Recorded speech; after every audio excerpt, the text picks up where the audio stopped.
lads, lasses and the rest of the masses, welcome back to the channel. Welcome back to another tactical breakdown. Now today we're going to be taking a look at the Chelsea versus Astana match, so let's get straight into it.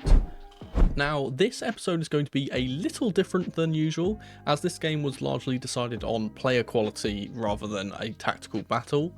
So instead of talking strictly tactics on this one, we're going to be focusing on a certain young star and how he was one of the keys for us beating Astana. But first, let's talk about the team and how it was set up, because it was a heavily rotated side from what we're used to. It was basically our C team with a lot of youth injected into it, with a lot of those youth players making their full debuts for Chelsea in this game. Obviously, a lot of them were on the bench, and I'll show you the bench list here. Every single player on this list would be making their full debut if they got off of the bench, and there was a couple in the starting 11 as well. So let's talk about how Chelsea set up this game. Now, we usually play this 4-2-3-1 or this 4-3-3, and in this game this was more of a 4-3-3, and usually when we're in possession, as we've spoken about in past episodes of the breakdowns, we will always see a player invert, and now usually this is the right back spot, with this be Malagusto or Caicedo who's been doing this recently. And even though Achampong is a player that could very well do this, and he's talented enough to do this, he wasn't tasked with doing that in this game. Now, whenever we see Renato Vega in the lineup, it's very obvious that he is going to be one of the players that inverts into a holding role, because he's not only naturally a centre back or a left back, but also a centre mid, and he's played there in many different times for Basel and for Chelsea as well. Now, this shifts the back line into this kind of weird setup with the back three, because we have a right footer in Disasi on this left hand side, which is not his natural position. We have Tosin Adarabioyo in the middle, who can play the intricate passes through the centre, and then Josh Achampong goes into this hybrid right back / right centre back role, which really suits him. Now, we always talk about this box midfield that forms when we do this. And we do get a box here, but it wouldn't stay as a box in this game. We actually did something a bit different, and I'll kind of talk about that a little bit here. But firstly, we'll also talk about the three up top. We have Tariq George making a competitive start for Chelsea, which is very good to see. We have Mark Guiu off of the back of getting a goal in this competition. He stepped up to the plate as our main striker. And Pedro Neto, who is the most senior player in this starting 11, I would say, in terms of an actual first team starter, he gets a shot in this role because he's suspended for the game on Sunday versus Brentford, and basically he's going to be given a rest on that Sunday, so he could obviously just come into this team and show what he's got and give us that extra little bit of quality in the final third. Now, this box midfield would rotate slightly. We wouldn't play strictly in this box with the two at the back here, these two holding players. Usually we'd do that, and we obviously have Palmer and Enzo playing these more advanced roles. We actually see this shift into a diamond. We see Carney Chukwuemeka play more as this kind of central 10 player. We see Vega getting up nice and high in this left 8. We see Kinnan Dewsbury Hall play in this right 8, but also getting a bit higher too. He was able to do that at times. And then Samuel Rak-Sakyi was playing as this lone 6, or this holding defensive midfield player. Now, I do want to quickly highlight how Astana lined up in this game, because it was kind of indicative of how we played, and it helped us kind of put our players in the right positions. Now, they were playing a 4-3-3 as well. They were also playing a 4-3-3 with 2 wingers, a striker, and the 3 in the middle. But this wasn't how they were going to play this game. We knew that they were going to be pragmatic. We knew that they were not going to have as much quality as we did, despite our rotated side. And we knew that they would try and be as hard to beat as possible, rather than try and beat us in a way. And they did that very comfortably by just moving into a 4-5-1. They pushed their 2 wingers nice and deep.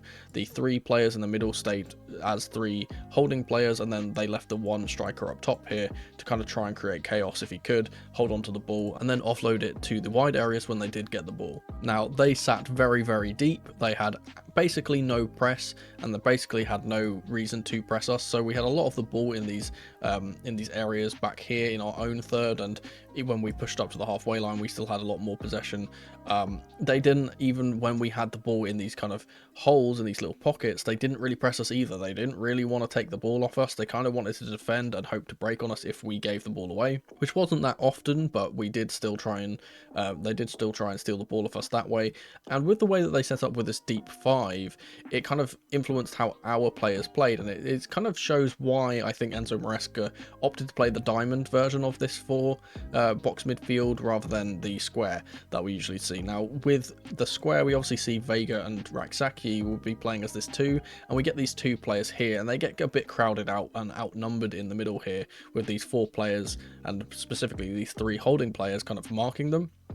When we push Vega up high and we keep Rak-Sakyi here, it allows our midfielders to kind of get one-to-one in a way with these 3 midfielders and try and just use our individual quality to win individual battles rather than try and outnumber our opponents in a way, because we were never going to get that space here anyway. And in the end, we actually see the midfielders kind of push up into these holes here a little bit more. We kind of actually see what happens is that depending on which side we were playing, usually it was down the left hand side with Vega, we would see Chukwuemeka come here and Kin and Dewsbury Hall come here, and Vega would obviously pick up the ball in a deeper position. But we did see it the other way as well, with Vega obviously sometimes getting up here if the ball went to the right side. But we kept seeing this, and it was up to Samuel Rak-Sakyi, who would come here in front of the striker to kind of try and find the balls into those 2 players. Now let's talk about that special player.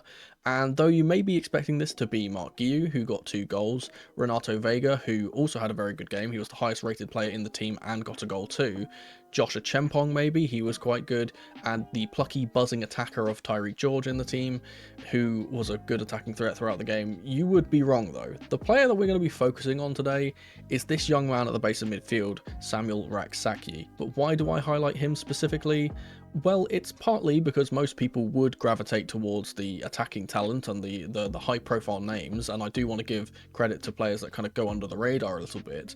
But also when you look back at the game and the first 2 goals that we scored, they do come somewhat from him, and I'll kind of highlight how that happens in a sec here, but also because of the fact that he was basically the unsung hero of this midfield. Now, he was the one at the base, and he allowed the other 3 players in this midfield, Renato Vega, Chukwuemeka and Kin and Dewsbury Hall, to have the freedom to go forward and to also just be more impactful on the game. And this was important because the combination of these 3 midfield players allowed them to push up and occupy not only these midfield 3 players but also the defenders as well, as they kind of moved into these positions as well throughout the game. This was significant for the first goal of the game for Chelsea. You can see here that as this move begins to develop, Rak-Sakyi is the one that receives the ball after Astana's attack has been broken up, but instead of doing what most young midfielders trying to impress the head coach would do and quickly try and hit a long pass to get the counter-attack going, he pauses for a moment.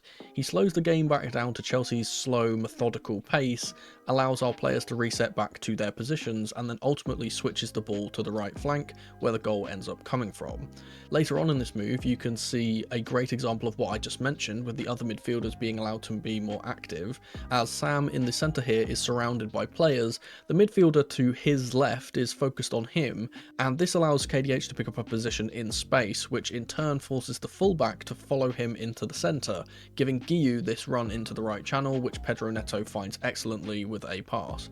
Guiu would obviously then go on into the box and score.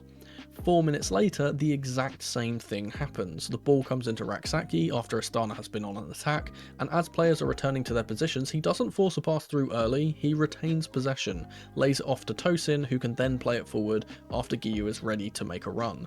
And though this may seem like a negative thing, controlling the tempo of games is just as important as scoring goals at times, and he seemed to understand when to slow things down for Chelsea to then be able to speed things up again and catch our opponents unaware. He had a very good performance in such an important role in the team. This is the role of Caicedo or Lavia, the deep-lying midfielder that's supposed to beat the press or distribute the ball through the lines, but most importantly, keep us ticking. He needed to be that anchor, that glue of the team, and he did not fold under the pressure of doing this. He completed 87 out of 88 passes in this game. That's only one misplaced pass, a 99% completion rate, and he won the ball back immediately after he lost it that one time, so no harm, no foul.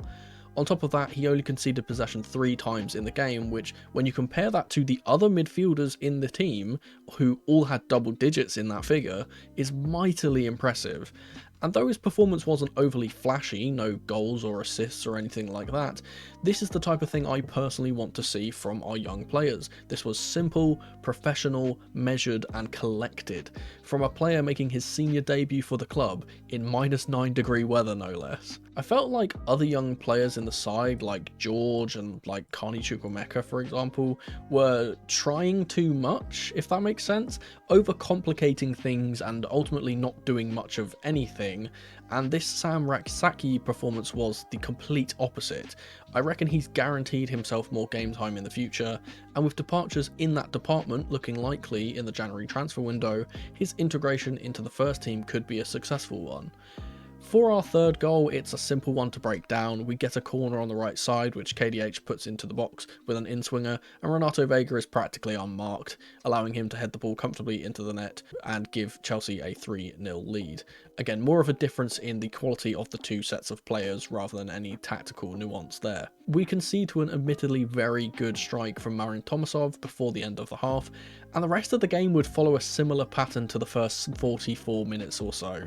Chelsea move on to more Premier League action tomorrow as we take on our London rivals Brentford, and I'll of course be live streaming my pre-match thoughts, lineup reactions and predictions on this channel before the game. But by popular demand, Feeling Blue is also returning after the match, so I'll be live streaming after the match to give my post-match reactions as well with Feeling Blue, so don't miss that too. But if you want something else to watch until then, perhaps check out this video in the meantime.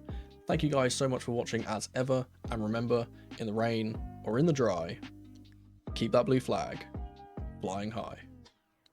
Come on, you Blues.